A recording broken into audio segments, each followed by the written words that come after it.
Viltrox m'a envoyé son dernier né en monture Fujifilm X, le 9 mm 2.8R. Cet objectif ultra grand angle cadre comme un 13,5 mm en plein format et c'est donc un objectif particulièrement rare, ce qui est quand même assez rare en monture Fujifilm X. Existant donc en monture Fuji X, Nikon Z et Sony E, cette optique n'est vendue qu'au prix de 229 €, ce qui est vraiment très abordable. Alors sur le papier, cet objectif a vraiment tout pour plaire car il est petit, léger, lumineux, ultra large et surtout vraiment pas cher. Mais en pratique, est-ce que ça vaut vraiment le coup ? Ce que je vous propose, c'est de répondre à tout ça dans cette vidéo. En toute transparence, je précise que l'exemplaire de test m'a été envoyé directement par Viltrox, comme tous les tests que je réalise avec cette marque. Enfin, et comme d'habitude, la vidéo est découpée en chapitres, alors n'hésitez pas à naviguer directement dans la timeline ou à vous rendre dans la description et tout en bas, vous retrouverez les différents chapitres de cette vidéo. Bon alors pour commencer, je vous propose de regarder quelques caractéristiques principales de cet objectif et également d'en faire le tour du propriétaire avant de passer à ce qui nous intéresse, c'est-à-dire la qualité d'image. Alors tout d'abord, cette optique fait donc partie de la gamme R dont j'ai déjà testé plusieurs objectifs par le passé et qui propose un rapport qualité-prix qui est quand même, on va le dire, assez exceptionnel. Et donc si je devais résumer, Viltrox propose des optiques généralement situées aux alentours des 200 € pour l'APS-C, 300 € pour le plein format, et pour ce prix on a généralement un piqué très élevé, très homogène, peu de distorsion, peu d'aberrations chromatiques, mais par contre on a généralement une gestion des flares qui est un petit peu limitée et une construction tout en plastique non tropicalisée, enfin bref il y a forcément des compromis. Donc ce qu'on va voir c'est si ce 9 mm est dans cette lignée. Donc comme dit en introduction, c'est un 9 mm qui a un angle de champ similaire à un 13,5 mm en plein format, ce qui le catégorise très logiquement dans les objectifs ultra grand angle, ce qui est en fait assez parfait pour de l'archi ou même du paysage. Ensuite, je vous mets sous les yeux quelques caractéristiques importantes de cet objectif. Si on regarde de plus près, on voit que l'objectif a une plage d'ouverture allant de f2.8 à f16 et cette ouverture n'est pas aussi lumineuse que sur le Sigma 12 mm qui ouvre à 1.4, mais on a affaire ici à une optique bien plus large et surtout qui est vendue presque 3 fois moins cher. Et surtout, si on regarde le 8 mm de Fujifilm, lui, on constate qu'il n'ouvre qu'à f3.5, tandis que si on regarde dans l'univers du plein format, les Laowa 12 et 10 mm ouvrent également à f2.8. Enfin bref, je trouve que cette ouverture est vraiment top, surtout quand on pondère avec la taille, mais aussi et surtout avec le prix. Aussi, je vous montrerai le rendu des Starburst, car avec une optique ultra grand angle, on peut réellement s'amuser avec les soleils étoilés ou plus largement avec l'éclairage. Enfin, deux specs importantes. Tout d'abord, la distance minimale de mise au point, qui n'est que de 13 cm, ce qui permet d'avoir un premier plan qui sera très proche. Ensuite, cette optique ne possède pas de lentille bombée qui dépasse, ce qui permet de visser des filtres de 58 mm, ce qui est assez courant en APS-C, et ça c'est franchement génial, car ça permet avec des filtres de faire de la pose longue, etc. en paysage. Chez Nisi par exemple, ils viennent de sortir le système magnétique JetMag en base 67 mm, et ça c'est typiquement le genre de kit qui est parfait pour l'APS-C. Enfin bref, sur le papier, cet objectif coche vraiment toutes les cases, surtout à nouveau quand on pondère ça avec le prix. Bon, maintenant, ce que je vous propose, c'est de faire le tour du propriétaire. Alors, si vous avez déjà vu mes tests des optiques AR de chez Viltrox, vous allez voir, c'est bis repetita. Alors, si on regarde de plus près, on a une optique en plastique dur, mais comme à chaque fois, un plastique que je trouve plutôt sympa et surtout plutôt solide. Et cette optique est d'une compacité assez exceptionnelle et elle ne pèse que 175 grammes, ce qui est assez fou, je trouve, pour ce type de focale.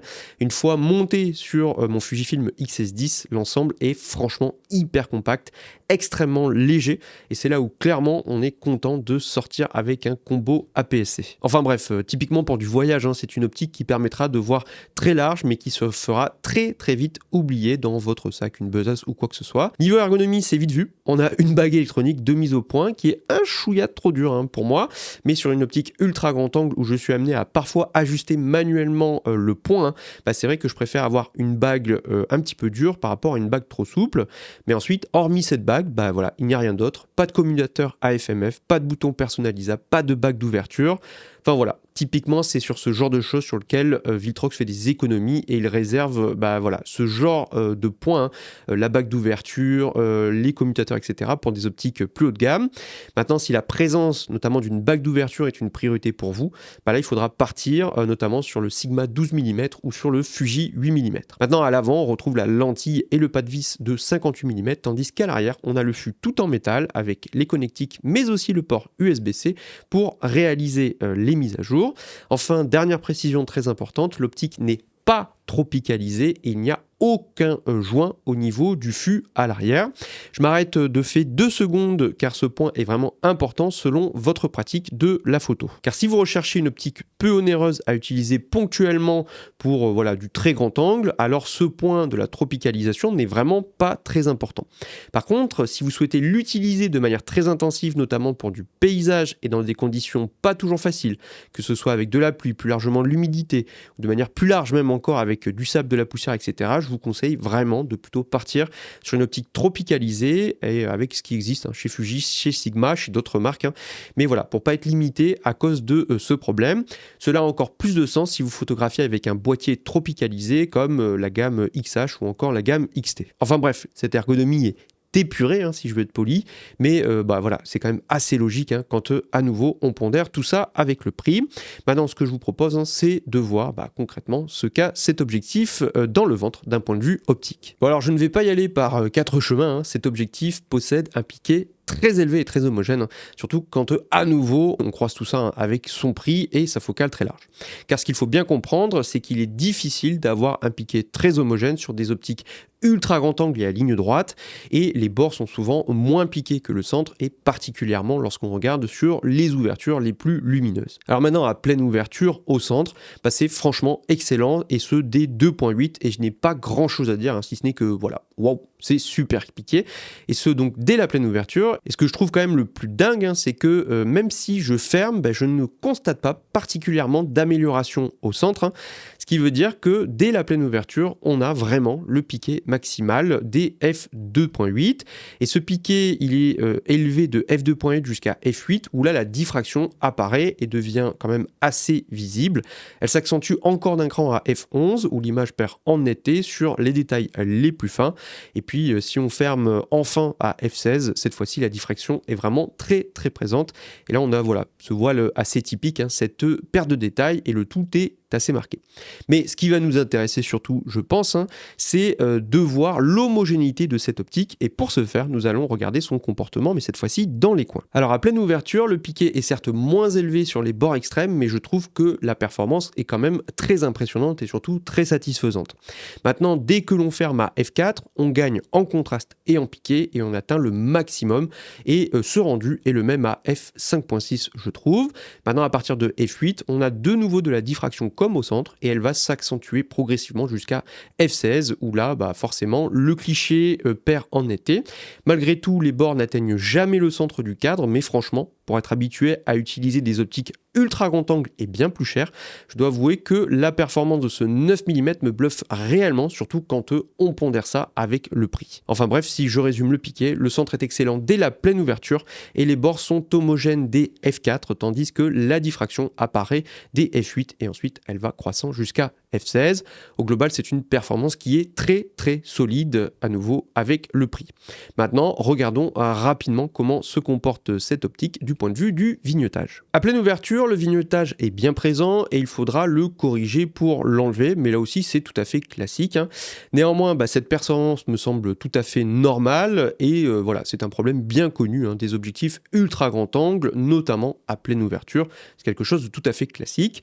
Ensuite, logiquement, ce vignettage décroît progressivement jusqu'à f8 où il est moins présent, mais malgré tout, il ne disparaît jamais totalement et il faudra obligatoirement passer par la case correction pour totalement le supprimer. Mais bon, ça on peut le faire automatiquement ou avec un clic.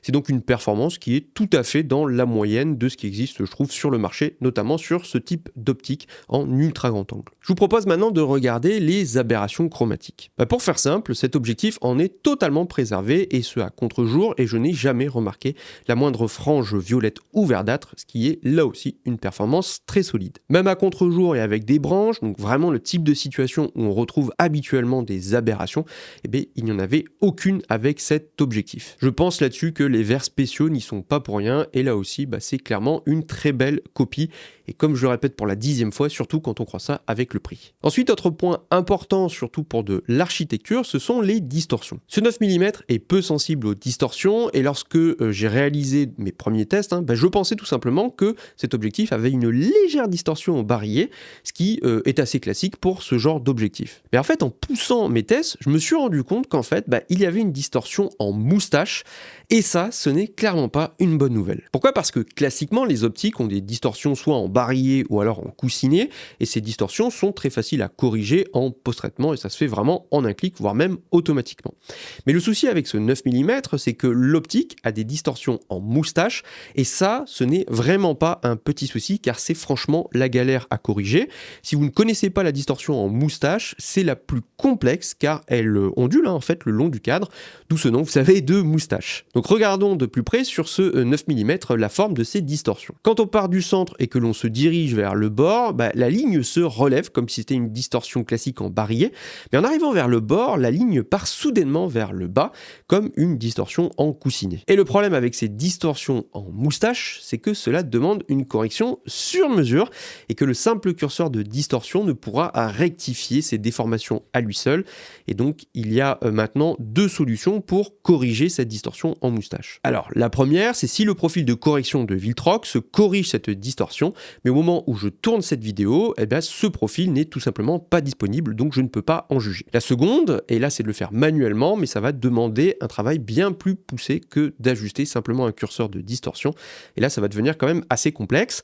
Enfin bref, la moralité de tout ça, c'est que si vous recherchez une optique pour réaliser vraiment de l'architecture en particulier, ce 9 mm n'est vraiment pas le plus adapté, car cette distorsion en moustache peut réellement devenir très embêtante et pourrir vos photos, notamment si vous avez des lignes en architecture sur les bords de votre cadre. Bon, maintenant, concentrons-nous à présent sur les flares et sur les Sunstars, et je vous propose de commencer par ce dernier point. Lorsque l'on ferme cet objectif et que l'on a une source lumineuse comme un soleil, on peut obtenir de beaux Sunstars à 7 branches. Alors, personnellement, je suis un maniaco du Sunstar, mais je dois dire que j'ai été quand même assez agréablement surpris par le rendu, qui certes n'est pas parfait, mais qui est quand même certainement meilleur que certaines optiques, y compris certaines bien plus onéreuses. Certes, les branches les plus longues se dédoublent un petit peu, mais elles sont quand même assez longues, et au global, je trouve que l'étoile est bien présente et surtout plutôt très définie.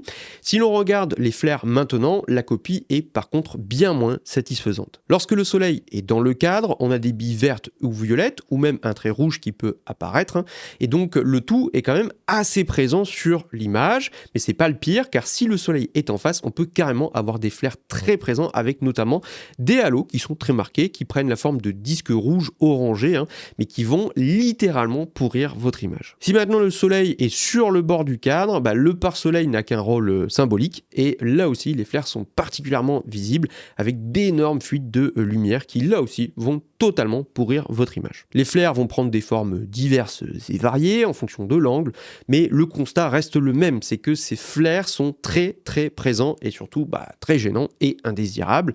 Et ici, je vais vous donner mon avis, et je sais qu'il est très subjectif. Néanmoins, je vais quand même vous partager ma pensée, sinon je vois pas l'intérêt de cette vidéo. Alors, si cette optique a pour but d'être utilisée de manière ponctuelle et sans prise de tête, alors ce point, comme les distorsions, n'est vraiment pas important. Par contre, si maintenant vous souhaitez notamment faire du paysage ou de l'architecture avec du soleil, et ce de manière régulière dans le cadre, là ça va devenir un réel problème tant ces flares sont présents. Pour du paysage par exemple, cela veut dire que l'optique tient très mal les flares et que vos photos seront systématiquement pourries, notamment si le soleil est un petit peu puissant. Autant parfois les flares sont esthétiques et j'aime bien en avoir sur un 35, un 50 ou même un 85, mais sur un ultra grand angle pour du paysage ou de l'archi, pour moi c'est un point qui est plus négatif qu'esthétique. Enfin bref, ce point est important à prendre en compte selon votre usage, et surtout si vous souhaitez faire du paysage sérieusement par exemple. Dans ce cas-là, je vous conseille davantage de partir sur le Fuji 8 mm pour quelque chose de très large, ou alors sur le Sigma 12 mm, car ces deux optiques offrent un contrôle des flares qui est quand même vraiment meilleur, et notamment le Sigma. Ensuite, un petit mot rapide sur le bokeh et sur le focus breathing. Alors, avec son ouverture maximale de 2.8 et sa distance minimale de mise au point de 13 cm, cette optique permet de créer du bokeh malgré son angle de champ qui est très large. Ce bokeh est correct, même si cette optique n'est clairement pas destinée à devenir une optique bokeh master, mais quand même c'est plutôt sympa, et surtout on peut se rapprocher très près de son sujet, et ça c'est franchement top, moi j'adore. De fait, ce qui est intéressant en parallèle, c'est de regarder ce qu'on appelle le focus breathing, c'est-à-dire l'effet de pompage de l'optique lorsque l'on change la distance de mise au point. Alors ce pompage est bien là, mais là aussi sur des optiques équivalentes, j'ai vu bien pire. En vidéo, il faudra vraiment faire de gros changements de mise au point pour vraiment percevoir une différence, tandis qu'en photo, ce ce point peut être problématique que si et seulement si vous faites beaucoup de focus stacking et que vous avez un premier plan qui est très près par rapport à l'infini. Mais sinon, hormis cela, aucun problème et c'est plutôt là aussi une bonne performance. Enfin, et pour terminer, je vous propose de faire un dernier petit point sur l'autofocus. Alors, sur ce type d'objectif, moi je vous avoue que je me contente de faire un AF unique pour du paysage ou de l'archi et là-dessus, il a parfaitement fait le point, y compris en intérieur, lorsque la lumière manquait. Aussi, et c'est ça le souci avec mon Fuji X-S10, c'est que je ne sais jamais vraiment ce qui pêche quand il y a un problème entre d'un côté l'optique et de l'autre le boîtier. Et le plus souvent, pour être honnête, je pense que c'est plutôt le boîtier qui pose problème par rapport à l'optique. Enfin bon, au global, sur le terrain, moi j'ai trouvé que cet AF était très réactif et très précis à chaque fois que j'ai effectué la mise au point, et ce, je le répète, même en basse lumière. Enfin bon, maintenant, je pense qu'il est temps de conclure cette vidéo, les amis. Et alors, qu'est-ce qu'on doit retenir de ce Viltrox, ce 9 mm 2.8R? Eh bien, à mon sens, c'est un objectif qui a beaucoup à offrir, notamment pour le prix, mais qui possède quand même certaines limites assez marquées. Et de là, je pense qu'il faut conclure en regardant pour qui cet objectif est fait, et également pour qui il ne l'est pas. Mais pour commencer, je vous propose de voir le positif et le négatif, et donc de faire une synthèse. Alors, pour le positif, nous avons vu que cette optique délivrait une image particulièrement nette, et ce dès la pleine ouverture, avec une belle homogénéité, y compris à 2.8, mais qui devenait vraiment très bien à f4. Enfin bref, quand on pondère le prix de cette optique avec la qualité de son piqué, je trouve que c'est assez exceptionnel, et cela est dans la continuité de ce que Viltrox nous a habitués. Et pour le prix, je trouve qu'il n'y a pas mieux sur le marché. Aussi, ce 9 mm gère parfaitement les aberrations chromatiques, tandis que le vignettage est tout à fait gérable, enfin plutôt on va dire dans la moyenne. Et également, cet objectif brille vraiment par sa compacité et sa légèreté, et c'est une solution de choix pour qui veut sortir léger, notamment si vous partez en voyage et que vous cherchez un ultra grand angle. Enfin, sa plus grande force, forcément ça va être son prix avec ses 229 €, et là clairement on en a pour ses sous. Néanmoins, il faut quand même dire que la copie est loin d'être parfaite, et c'est logique compte tenu du positionnement tarifaire de cet objectif. Forcément il y a des compromis. Mais alors où sont-ils? Eh bien cela commence tout d'abord par des distorsions en moustache, ça c'est galère, et comme nous avons pu le voir, c'est quand même assez complexe à supprimer, et cette optique n'est clairement pas la plus adaptée pour de l'architecture par exemple. Aussi, cet objectif est très sensible au flair, que ce soit lorsque le soleil est dans le cadre ou même lorsque il est en dehors. Et ici, il faut bien prendre conscience que les flairs sont très présents et qu'ils sont parfois handicapants lorsque l'on veut faire des photos, notamment de paysages, avec un soleil qui est assez puissant dans le cadre. Enfin, le dernier point négatif est lié à la construction même de l'optique, avec son ergonomie dépouillée de boutons et surtout sa non-tropicalisation. Mais bon, ce point, c'est un point négatif sans vraiment l'être, car c'est assez logique à mon sens, compte tenu du prix, mais selon l'usage, voilà, c'est peut-être déterminant, et c'est pour ça qu'il faut terminer en voyant à qui se destine vraiment cet objectif. Et à mon sens, ce 9 mm est parfait pour les photographes qui cherchent tout simplement un objectif ultra large pour APC et qui ont un budget serré et qui ne veulent pas se prendre la tête. Pour le dire autrement, je conseille vivement ce 9 mm si vous ne comptez pas en avoir un usage intensif. Mais alors, pour quel usage maintenant est-ce que je le déconseille? Ici, il y en a plusieurs. D'abord, je déconseille aux personnes qui recherchent un objectif ultra grand angle pour faire du paysage de manière sérieuse, entre guillemets. Et là, clairement, je vous conseille de passer sur une optique plus qualitative, plus onéreuse, et ce pour deux raisons principales. La première, c'est que par exemple, un Sigma 12 mm ou un Fuji 8 mm ont une construction tout temps, et vous pouvez affronter l'humidité ou même la poussière sans problème, là où avec ce Viltrox, ça va vite devenir un problème. La seconde, c'est que ces alternatives offrent une résistance au flair qui est bien supérieure, et ça en paysage, ce n'est vraiment pas un détail, surtout si vous comptez photographier régulièrement avec du soleil dans le cadre ou sur le bord du cadre. Ensuite, je déconseille cette optique également pour les photographes qui sont vraiment des amoureux de l'architecture et qui veulent une optique principalement pour faire de l'archi, une optique très large.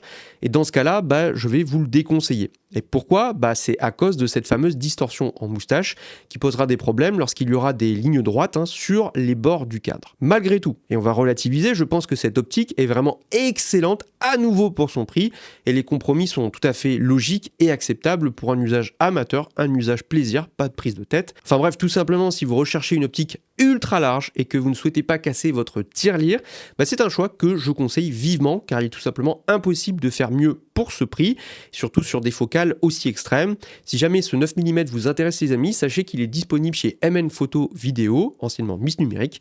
Et si vous souhaitez le commander tout en soutenant mon travail, vous pouvez utiliser comme d'habitude mon code créateur NOCAP directement dans votre panier. Pour rappel, cela ne change rien pour vous, mais moi, MN Photo Vidéo me donnera une petite commission. Et si cette vidéo a pu vous aider dans votre choix, alors c'est un moyen simple et gratuit pour me soutenir. Si vous avez des questions, comme d'habitude, mettez-les directement en commentaire et j'y répondrai avec grand plaisir.